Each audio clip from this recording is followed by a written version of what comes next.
President Biden has made real progress in working to save lives from gun violence in this country. But the truth is, there is so much more this president can and should be doing.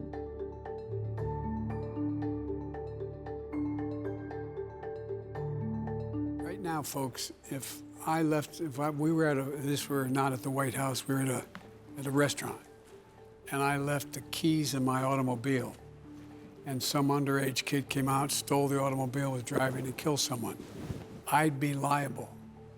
I'd be civilly liable because I was irresponsible leaving the keys in the car.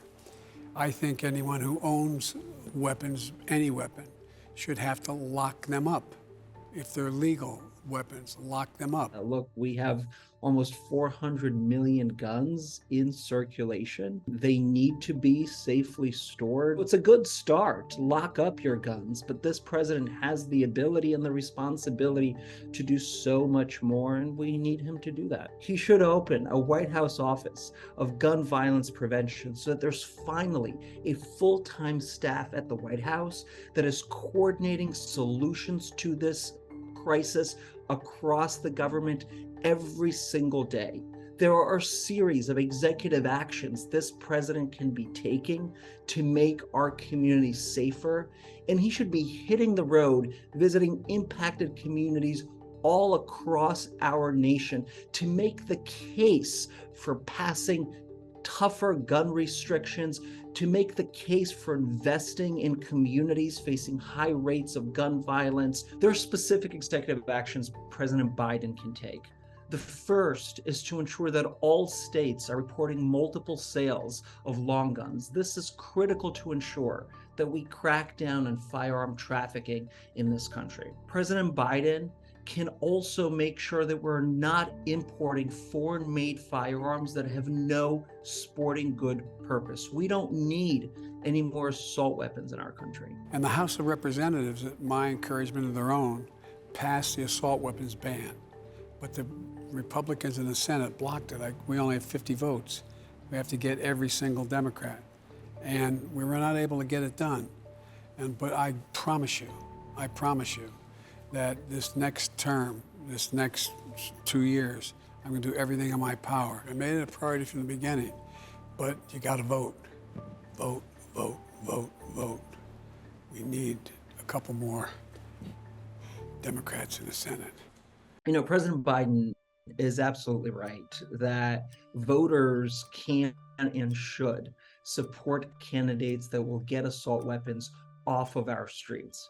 But this is a president who ran on his Washington experience, who told us that for 30 years he's been building relationships with Democrats and Republicans, that he alone has the ability and the experience to bring both parties together to get hard things done. He needs to put that experience into practice so we can begin to build support in Congress and around the country for passing life-saving gun violence prevention laws. And if we're to truly make a dent in solving this crisis, we need a full government, full country rethinking of the role that guns play in our culture and in our society.